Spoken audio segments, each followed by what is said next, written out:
이재명의 섬뜩한 판사 협박. 왼쪽 문, 오른쪽 문 중 택하라. 자, 판사에게 이렇게 급박을 했는데 누굴까요?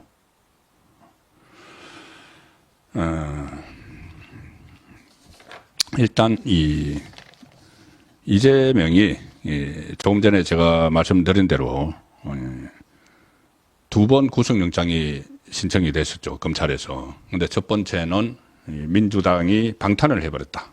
방탄. 그러니까는 영장을, 체포동의안을 부결을 해버렸다. 그리고 두 번째는 체포동의안이 가결이 됐는데 유창훈 영장판사가 영장 실질심사를 하면서 기각을 해버렸죠. 기각을 했는데 법조계에서 전부 다 깜짝 놀랐습니다. 이게 어떻게 기각이 되느냐. 특히 지금 유정교사가 11월 25일 날 1심이 나오는데 유정교사 같은 경우는 범죄 혐의가 소명된다고 하면서도 영장을 기각을 해버렸습니다. 왜 기각을 했을까? 유창훈 판사의 개인 성향 이야기도 막 나오죠. 그런데 그때 당시 조선일보 법조 전문 기자 양은경 기자가 따로 취재를 해서 보도했던 게 있습니다. 왜 그렇게 됐는지를 좀 알 수 있는 내용이 있습니다. 일단 그때 영장 실질심사 받을 때 이재명이 이렇게 이야기했다고 합니다. 유창훈 영장판사에게 업소를 했는데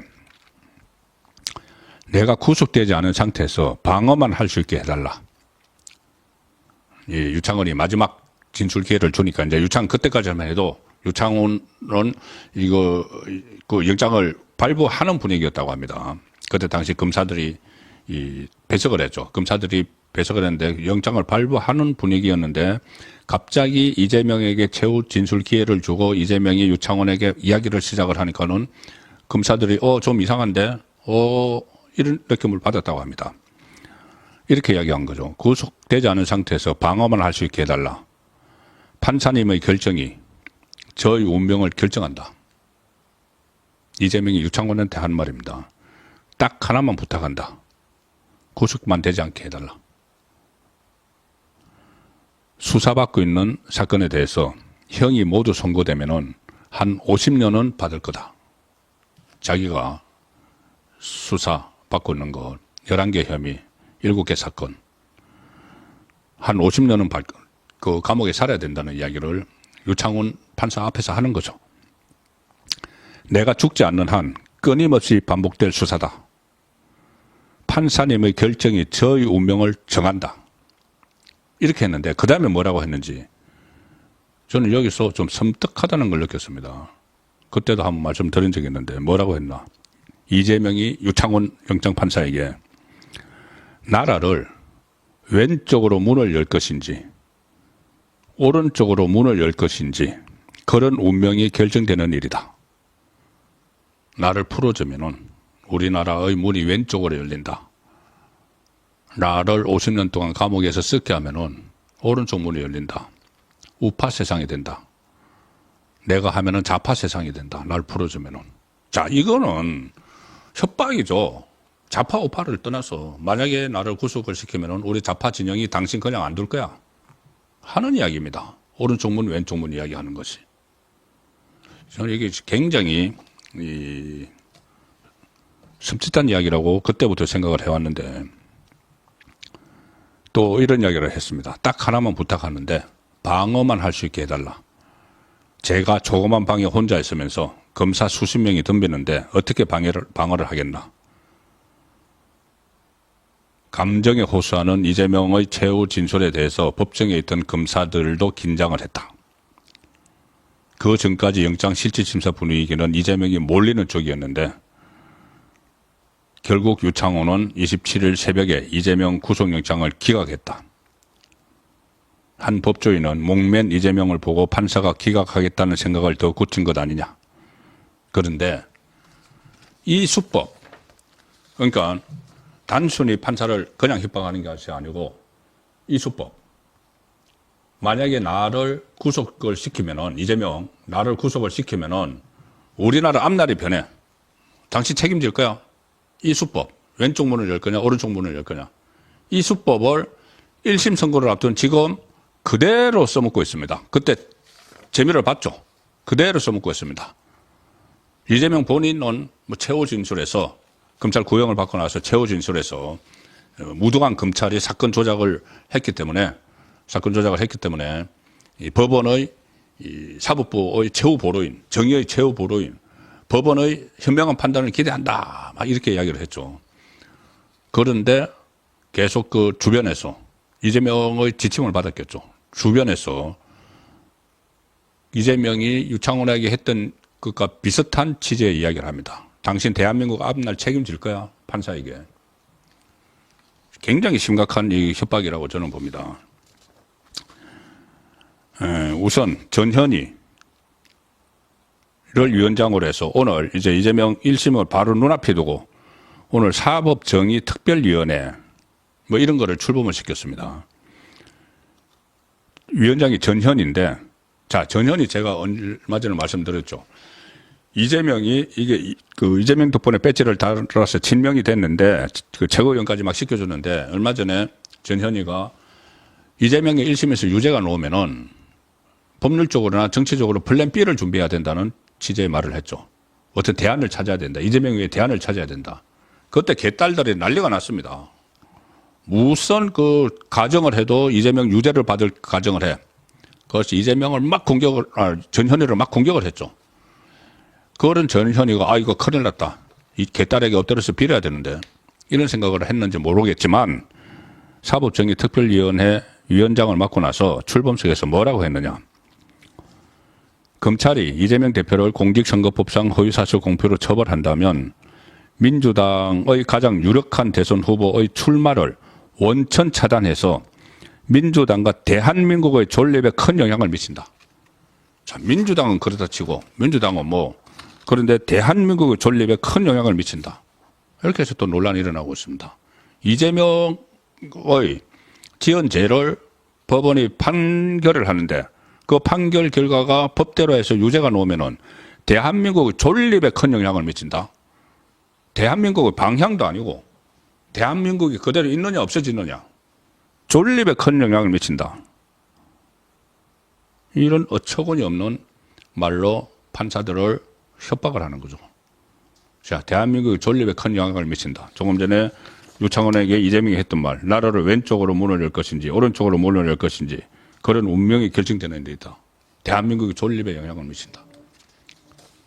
이게 전현희가 혼자 사는 게 아니고 조직적입니다. 왜 조직적인지 제가 이제 설명을 드리겠습니다. 오늘 제 이 휴대전화에 어떤 탄원서를 서명해 달라는 메시지가 하나 왔습니다. 무슨 탄원서? 탄원서 이재명 무죄 판결 촉구 탄원서. 저에게 왔습니다.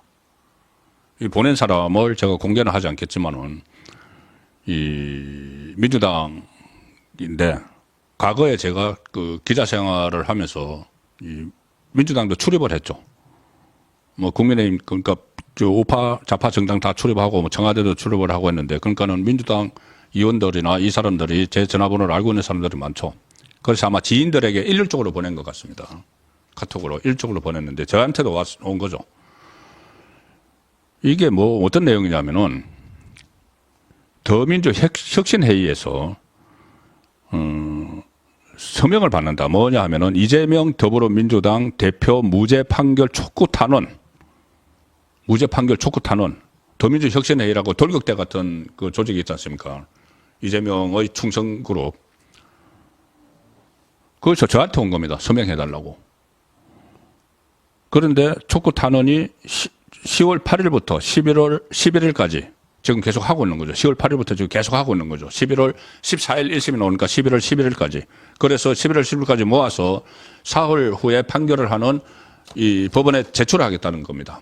근데 그 내용이 제가 조금 전에 말씀드린 이재명이 이야기한 이 무슨 뭐죠? 뭐 오른쪽 문, 왼쪽 문. 그리고 전현희가 말을 한 무슨 대한민국의 존립. 같은 취지의 말로 판사를 협박을 합니다. 이게 이제 판사에게 줄 내용이죠. 뭐라고 써 있냐면은, 뭐 앞에는 뭐 어쩌고 저쩌고 심리와 재판에 많은 대한민국 국민의 이목과 관심이 쏠리고 있는 만큼 대한민국의 미래를 걱정하는 마음으로 강국한 의견을 전달드리고자 합니다. 미래를, 대한민국의 미래, 존립. 이재명 그 재판하는데 무슨 대한민국의 존립까지 이야기가 나옵니까? 압박하는 거죠.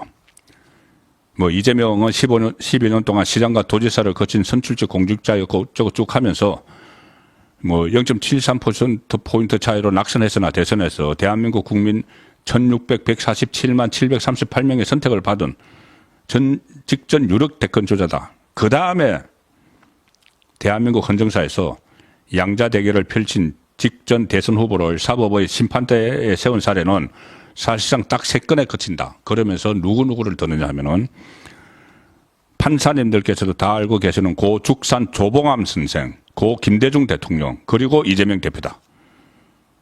조봉암, DJ, 이 동렬에 이재명을 넣습니다. 그리고 조봉암 선생은 재심 기각 바로 다음날 전격 사형을 집행했고 우리 헌정사에서 사법살인이라는 치욕으로 남았다. 그리고 김대중 전 대통령은 뭐 어쩌고 저쩌고 하다가 전두환 정권에 의해서 사형을 선고받았다. 그런데 두 사건은 결국 조작된 사건으로 밝혀져 재심에서 바로 잡혔고 정치 권력이 사법부의 독립과 헌법 정신을 훼손한 사건으로 역사에 기록된다. 그러니까 조봉암, 김대중 그 사건처럼 무슨 뭐 이것이 완전히 개인 비리죠. 개인 뭐 축제, 돈 모은 거, 그 카드 뭐 아직 기소는 안 됐지만 법인 카드 쓴 거, 뭐 대장도 뭐 인허가 장사한 거, 뭐 북한에 가려고 북한 조선노동당에 뇌물 준 거, 이런 사건들인데 이걸 DJ 사건하고 덩치를 시키는 겁니다. 그리고 뭐라고 하냐. 현 정부 하의 검찰은 민주화 이후로는 처음 헌정사를 통틀어서 3번째로 직전 유력 대선 후보를 기소를 했다. 일주일에 2, 3일 동안 종일 법원에 묵혀두고 있다. 마치 군사 독재 시절에나 보던 가택연금을 떠올리게 한다. 이렇게 많은 범죄 혐의가 있는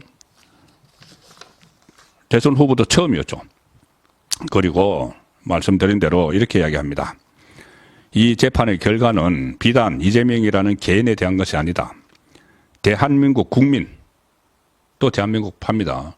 대한민국 국민의 삶과 국가의 미래, 사법부의 독립과 자유가 걸린 중대한 판결이다. 판사님들의 이번 판단은 또 다른 역사로 남을 것입니다. 이재명이 유창훈에게 했던 왼쪽 문 열래, 오른쪽 문 열래, 이 지금 더민주혁신회의라는 데서 이 당신들의 판단이 역사의 또 다른 역사로 남는다. 유죄 내리면은 큰일 난다. 알지? 이 협박이죠. 존경하는 재판장님과 좌우 배석 판사님, 이제 좌우 배석 판사까지 합니다. 좌우 배석 판사가 중요하다고 제가 몇 차례 말씀을 드렸죠. 자, 이렇게 해서 이재명 더불어민주당 대표 무죄 판결 촉구 탄원 국민 일동, 국민 일동입니까? 지금 더민주혁신회의. 이 탄원서는 더민주혁신회의가 취합하여 곧바로 법원에 제출할 예정입니다.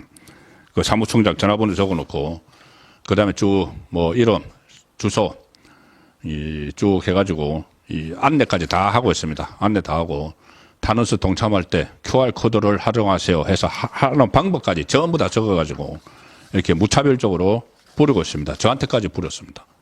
자, 그런데 탄원서의 내용이 말씀드린 대로 무슨 대한민국의 존립, 이재명 유죄 받는다고 대한민국이 무너집니까? 그런 식으로 협박을 하는 그런 내용. 이재명의 섬뜩한 판사 협박, 왼쪽 문, 오른쪽 문 중 택하라. 이것이 지금도 이어지면서 이재명의 1심 선고 전략이 유창훈 판사를 홀렸던 그 수법을 그대로 쓰고 있다는 내용을 전해드렸습니다.